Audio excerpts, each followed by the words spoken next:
시장의 흐름이 궁금하시다면 어떤 종목을 매매해야 될지 망설여지신다면 지금부터 함께 하시죠. 김종효의 선택이 오늘 어느 쪽으로 향했을지 한번 열어보도록 할게요. 이사님 안녕하세요. 네, 안녕하십니까? 네, 반갑습니다. 오늘도 저희가 시장 오전의 흐름 어땠는지부터 좀 체크를 도와드릴게요.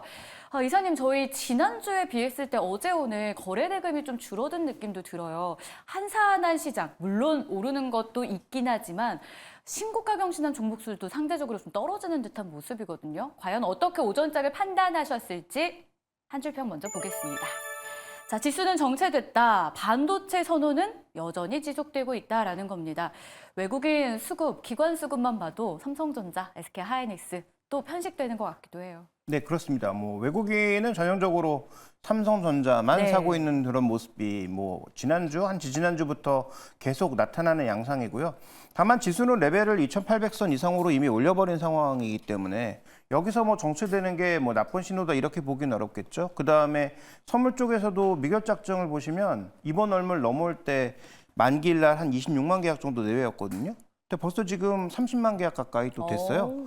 그러니까 이틀 전에 지수가 고점 쳤을 때 그날 장중 기준으로 한 30만 5천 계약 이 정도가 최고치였거든요. 그러니까 신규 계약이 5만 계약 넘게 들어왔다라는 거예요. 그러니까 그만큼 시장에 지수를 밀어 올리는 힘, 신규 포지션의 힘도 강했고 어느 정도의 그 움직임이 있었다라는 관점에서 당연히 레벨을 올린 이후에 쉬어가는 거 저는 나쁘지 않은 상황이라고 보고 있고요. 중요한 건 저점 올리는 거라고 했잖아요.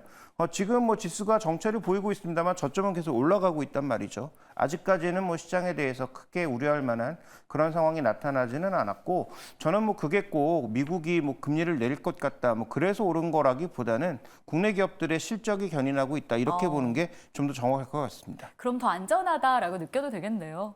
네, 그렇습니다. 네, 실적이 국내 증시를 견인하고 있다. 참 든든한 멘트이기도 하고요. 실제로 실적 시즌이 도래하기 때문에 여러분 이 포인트 잘 기억하셔야 될 것 같습니다. 자, 업종의 흐름은 오전에 어땠을지도 한번 체크해 보겠습니다. 요즘 시장 업종 흐름을 보면요. 돌고 도는 순환매의 느낌이 굉장히 많이 드는데요. 원전, 전력 설비, 그리고 IT 장비까지 꼽아주셨습니다. 자, 오늘의 섹터에 대한 어떤 의미를 둬야 될까요? 근데 세 가지가 조금 의미가 달라요. 원전은 일단 중순에 발표될 체코 원전 수주 결과에 따라서 등락이 커질 수 있지만 어쨌든 단기 모멘텀이 있으니까 관심이 좀 높아지고 있는 상황이고요. 그다음에 전력 설비는 여러 번 언급드렸지만 장기적인 흐름이 분명해요. 그다음에 실적이 나쁠 리가 없어요. 그래서 그런 차원에서 어떻게 보면 실적주라는 관점에서 지금 실적 발표를 앞두고 다시 움직이는 과정으로 이해해 볼 수가 있겠고요. IT 장비는 안 좋았다가 좋아지는 쪽이죠. 삼성전자가 투자 설비를 줄였다가 다시 설비 투자를 늘리면서 일부 좋아지는 종목군들이 있고요. 또 오늘 급등하는 종목 중에서는 삼성전자 연관되어 있지 않다고 하더라도 중국의 디스플레이나 우리나라 디스플레이의 차세대 투자가 늘어나면서 실적이 증가할 것으로 기대되는 종목이 있거든요. 그러니까 세 개가 다 다른 거예요. 원전은 실적 요인은 아니고요. 그 모멘텀으로 움직이고 있는 거고 전력 설비는 실적이 좋은데 주가가 너무 빨리 가서 어느 정도의 조정이 나타났다가 오히려 실적 발표를 앞두고 주도주가 쉬는 구간에서 움직이고 있는 거고요. IT 장비는 안 좋았던 실적이 다시 복귀되는 그런 과정에서 움직이고 있는 상황이기 때문에 세 가지 중에 딱 한 가지만 골라서 지금 투자해야 된다라고 결정해야 된다고 하면 저라면 단기 트레이딩은 원전, 그다음에 투자 관점에서는 IT 장비 쪽에 좀 더 무게를 두시는 게 낫지 않나라고 보고 있고요. 전력 설비는 이런 말씀드리면 굉장히 죄송합니다만 가지고 있었어야 하는 종목인 거죠. 그래서 현재 구간에서는 신규 매수하기에는 가격 부담이 일부 있을 수 있어서 신규 매수에 대해서는 조금 더 우리가 고민해봐야 되지 않나. 대신에 보유하고 계신 분들은 또 먼저 팔 필요는 없는 그런 상황인 것 같습니다. 보유자의 영역이다 전력 설비. 원전은 신규 진입으로 오히려 낮고 IT 장비는 조금 더 길게 봐도 괜찮겠다. 오늘 상승하는 섹터에 대해서 깔끔한 정리 도와주셨습니다. 자, 그러면 본격적으로 이제 뚜껑을 열어봐야 될 것 같은데요. 김종효 이사가 오늘 눈여겨보고 있는 종목은 어느 섹터에서 발굴된 종목일까요? 김종효의 픽 바로 공개하겠습니다. 자, 오늘 선택은 화학주 가운데 LG화학을 선택하셨는데 좀 마음에 걸리네요. 진퇴양난, 이도저도 못하는 시기다라는 건데 원래도 이사님이 약간 종목을 선택하실 때 적극 매수하기 때문에 선택하진 않으셨잖아요. 그렇죠. 오늘 LG화학은 선택의 배경이 어떻게 되세요? 그러니까 저는 뭐 이 시간을 제가 어떤 종목이 좋습니다. 그거라고 좋다고 말씀드리기 위해서 이 시간을 가지는 게 아니라 그쵸. 제가 보기엔 이 종목을 언급드릴 때가 되었다. 그다음에 관련된 뭐 리포트가 나왔을 때 이건 시청자 여러분들도 꼭 아셨으면 좋겠다라는 네. 관점에서 종목을 선정하고 있습니다. 그래서 오해 없으시길 바라고 제가 이 시간에 말씀드리는 종목이 다 올라간다 이런 개념에서 말씀드리는 건 아니에요. 네. 근데 LG화학 같은 경우는 워낙 종목 사이즈도 크고 그다음에 그동안 좀 오랫동안 다루지 않은 것 같아서 오늘 한번 다뤄볼 만한 필요가 있을 것 같고요. 마침 또 보고서가 나와서 그 보고서를 중심으로 한번 살펴보고자 합니다. 좋습니다. LG화학 지금쯤 한번 볼 때가 되었다라는 포인트로 함께 세 가지 저희가 짚어보도록 하겠습니다. 자, 첫 번째 포인트부터 한번 열어볼까요? 역시나 실적 봐야겠죠. 근데 올해도 회복은 어렵다라는 포인트예요. 일각에서는 바닥을 확인하는 시즌이다라는 설명도 있던데 뭐 때문에 회복이 어려운 걸까요? 그러니까 바닥에서 돌아서는 건 맞는데 네. 그런데 돌아서는 게 예를 들어서 우리가 유턴, U자형 턴이라고 하잖아요. 근데 U자형 턴도 완벽하게 이렇게 채운 U자형 턴이 있을 거고 절반만 태운 U자 턴도 있을 거고 그다음에 J자처럼 살짝 돌린 네. 턴도 있을 거예요. 근데 지금은 확률이 제일 아래쪽 J자 턴에 가까운 정도의 반등을 생각하고 있단 말이죠. 그러니까 뭐 실적이 드라마틱한 회복이 있어야 이 종목이 반등할 수 있을 텐데 일단 어저께 말씀드렸던 국도화학이나 이 금호석유와는 달리 올해 드라마틱한 실적 회복은 쉽지 않을 것으로 보입니다.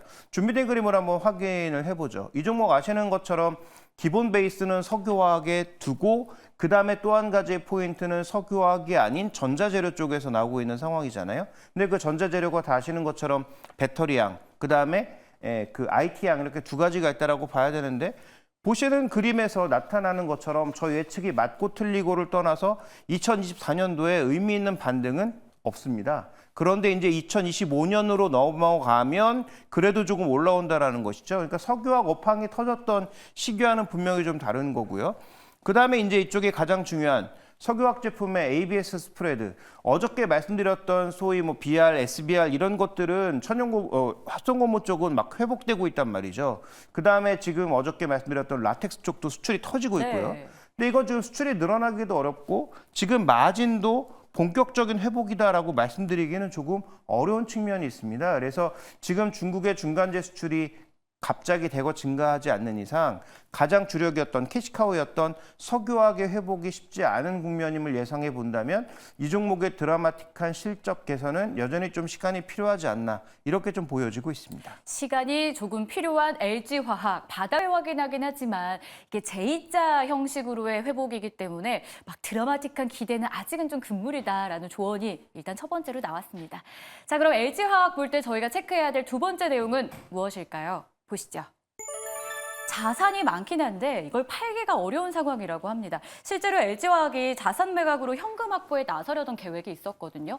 이게 좀 걸림돌이 있는 어떤 무언가가 작용되고 있는 건가요? 그러니까 LG그룹의 전체 입장에서 보면 전장 쪽으로 가고 싶고 자동차용 부품 기업 그다음에 자동차까지 만들면 좋겠지만 네. 이건 또 어려운 상황이니까 자동차 껍데기 빼고는 다 만들고 싶은 거잖아요. 미래 전기차 안에서는. 그래서 그 안에 거의 모든 부품들을 다 만들어낸다고 보시면 되는데 그래서 LG화학도 약간 이동하고 싶은 거예요. 그 안에 있는 제약바이오는 뭐 잘 키우면 되는 것 같고 그다음에 그 안에 있는 석유화학이 어차피 지금 경쟁력이 떨어지니까 비중을 줄여서 석유화학은 최대한 고부가로 가고 네. 그다음에 이제 전자 소재라든지 그 배터리 소재 쪽으로 가서 안정적인 이 배터리 쪽의 생태계를 만들고 싶은 거죠. 자, 준비된 그림으로 확인해 볼까요? 그래서 시장에서 얘기가 나왔던 게 뭐 석화 부분도 팔고 싶고 그다음에 여러 가지를 다 팔고 싶었지만 실제로 살 사람이 없는 게 가장 큰 문제고요. 그다음에 또 하나 중요한 것은 이 회사가 투자가 점점 늘어나면서 차입금이 계속 늘어날 것으로 보여요. 그런데 지금 현금이 막 꾸준하게 늘어나는 영업이익이 꾸준하게 늘어서 현금이 충분하게 확보되어 있는 상황이라면 상관이 없는데 지금 이렇게 가면 부채 비율이 계속 늘어날 수밖에 없는 상황이잖아요.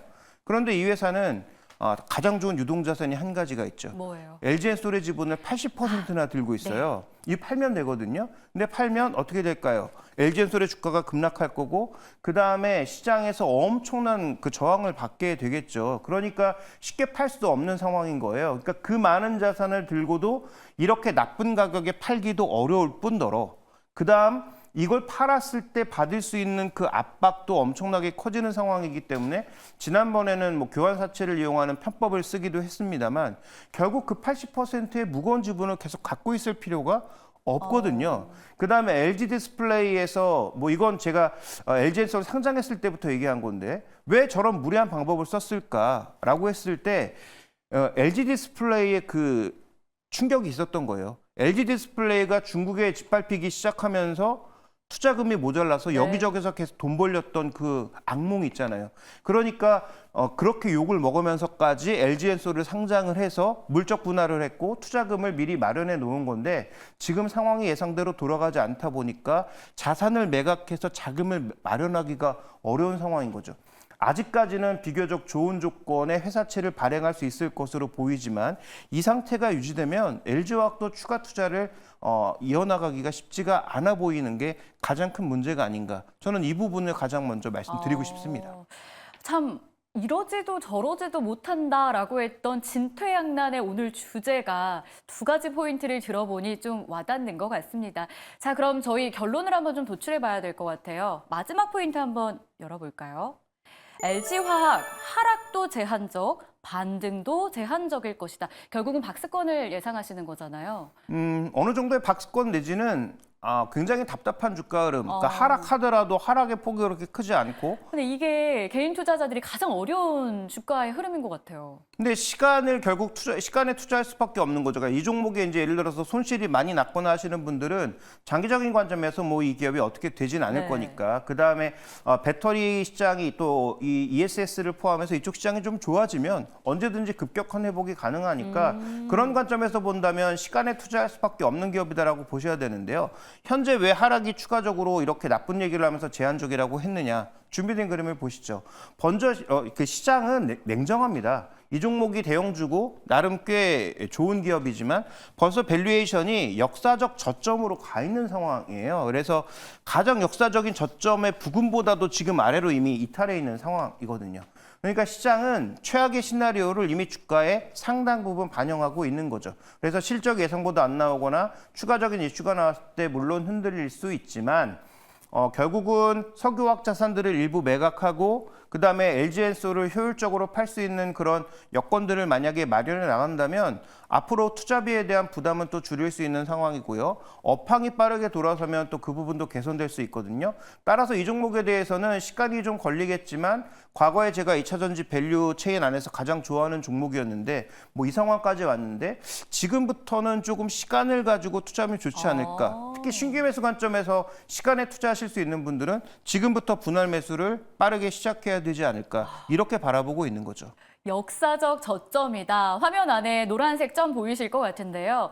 자, 그렇다면 지금부터 좀 시간을 갖고 적극 매수해봐도 괜찮겠다라는 LG화학 좀 더 구체적인 가격 전략도 한번 들어보도록 하겠습니다. 사실 오늘 증권가에서는 약간 목표가를 낮추는 느낌도 있었어요. 이사님 의견은요? 네, 저는 그 낮춘 가격보다 일단은 더 보수적으로 잡아야 된다라고 생각하고 네. 있습니다. 이 종목의 성장성이나 뭐를 다 고려하더라도 결국은 이 산업 자체가 캐펙스가 가장 중요한 산업이기 때문에 그래서 일단은 조금 더 할인을 해서 PR 15배, 내년 실적 당겨온 겁니다. 내년 실적 대비 PR 15배, PB 0.9배를 생각해보면 목표가는 뭐 45만 원, 지금 가격에서 그렇게 멀리 떨어져 있지 않아요. 근데 상황이 나아지면 PR이나 PB 배수는 언제든지 다시 끌어올릴 수가 있기 때문에 지금 현재 구간에서는 다소 보수적인 목표가를 잡고 분할 매수 과정에서 시작하다가 확실하게 이제 업황이 터닝됐다라는 생각이 들면 그 다음부터 목표 주가는 공격적으로 올릴 수 있는 거겠죠. 그러니까 지금은 보수적으로 잡고 보수적인 어떤 전략, 추가적인 하락 시마다 분할 매수 정도의 관점을 말씀드리고 싶습니다. 만약에 LG화학이요, 여러분 추가적으로 하락이 나타난다면 그때마다 좀 분할로 매수하는 전략을 가져가셨을 때 조금 더 안정적인 투자 가능하고요. LG화학의 가동률도 회복되고 업황이 제대로 돌아올 때는 목표가까지 도달할 가능성이 있다는 것도 저희가 한번 열어보도록 하겠습니다. 시간을 갖고 보셔야 한다는 포인트였고요. 지금 당장 급등을 기대하는 게 아니라 이쯤에서는 LG화학 한번 볼 때가 됐다. 저평가 매력도 기억해 보도록 하겠습니다. 네, 지금까지 김종효 이사와 함께 여러분들이 궁금했던 내용, 간질간질했던 부분들 도와드렸습니다. 저희는 내일 다시 만날 거고요. 오늘도 고맙습니다.